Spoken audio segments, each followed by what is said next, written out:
Dubro Suspicion Files.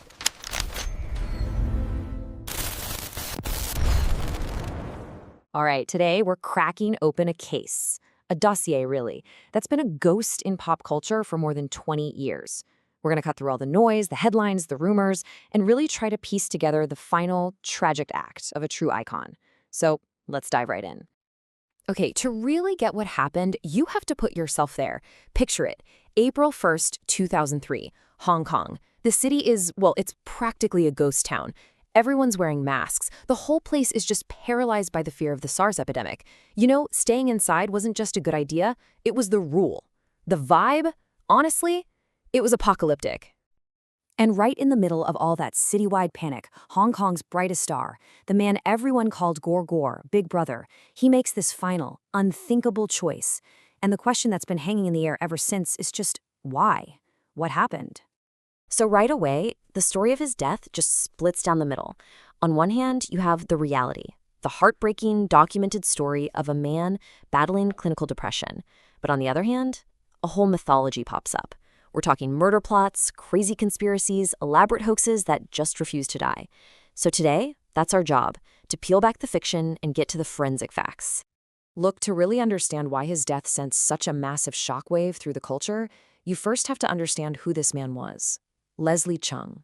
I mean, he wasn't just another celebrity. He was the golden age of Hong Kong music and film, all wrapped up in one person. And the thing about him was this incredible duality.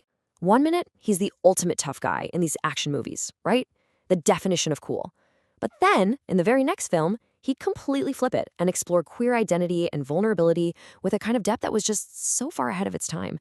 The guy was a true chameleon. And you know what? That bravery wasn't just on screen. It was in his real life, too. For him to publicly acknowledge his partner, Daffy Tong, in what was a very conservative society, I mean, that was absolutely revolutionary. That relationship was his rock, his anchor, especially when you think about all the pressure he was under. Okay, so let's shift gears now to the medical side of this story. Because under that iconic surface, Leslie Cheung was fighting a devastating war on two fronts. A war inside his own body and mind. And this is the key. You have to understand this. His psychiatrist diagnosed him with what's called endogenous depression. Now, this isn't just, feeling sad because something bad happened. No, this is a biological thing, a chemical imbalance in the brain. It's a physiological illness that doesn't care who you are, how famous you are, or how much money you have. It's just relentless. And this right here, this shows you the vicious cycle that basically sealed his fate. It started with a physical problem, severe acid reflux, GERD. But for a singer like him, that acid literally started damaging his vocal cords. Imagine that. Your whole identity is tied to this perfect, velvety voice, and now it's being damaged. It's a catastrophe. So that loss of his professional identity feeds his perfectionism, which makes him feel like a failure. And all of that just pours gasoline on the fire of his chemical depression. It was just this horrible, inescapable downward spiral. Okay, now we're going to reconstruct his final hours. And what the evidence shows, it's not a picture of chaos. It's a picture of a man who is methodically and so tragically bringing his life to a close. I mean, look at this timeline. It's chilling just how clear it is. He calls a friend in the morning and admits he's thinking about suicide. Then at lunch, he's obviously nervous and basically says goodbye without saying goodbye. And that call at 4:30 to his manager, Florence Chan, that's so important. He's making sure a trusted friend will be there at the scene, someone to handle things, to protect his dignity. You can see it. Every single step was planned. And then there's the note. His own words.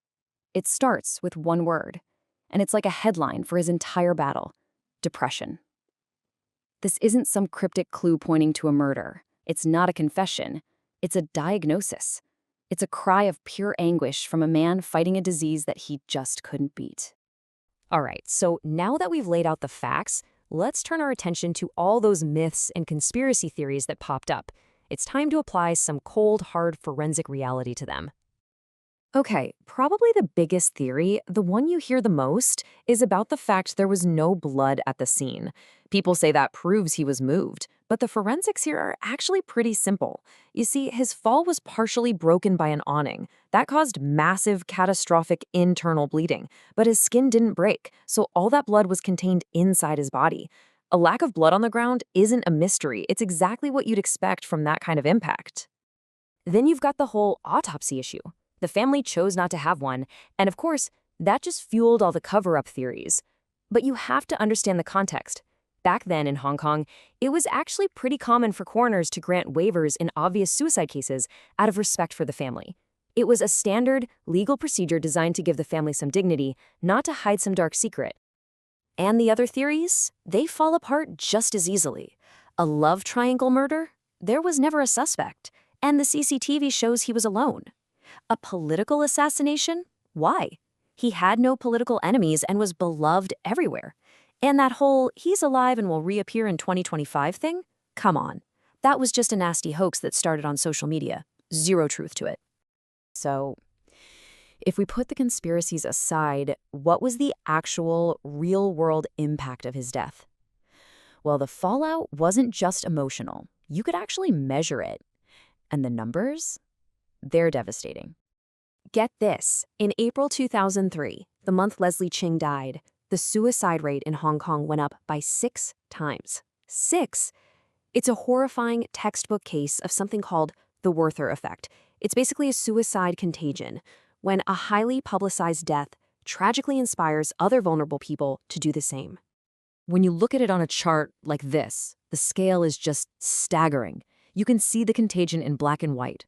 And remember the context. His death, happening right in the middle of the hopelessness of the SARS epidemic, it just created this absolute perfect storm of despair that washed over the entire city. And it happened so fast. I mean, within just 9 hours of the news getting out, 6 other people took their own lives in the same way.